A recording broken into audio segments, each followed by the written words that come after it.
The wire harness is used to assist in pulling a liner down a chimney.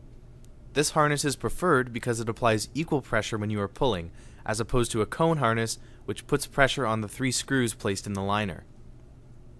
Fabricating the harness. Any 18 or 20 gauge wire can be used. One piece must be long enough to fit around the entire circumference of the liner. For example, on a 6-inch liner, the piece that goes around the circumference should be 36 inches long, since you'll want to fold it in half to double the strength of the harness.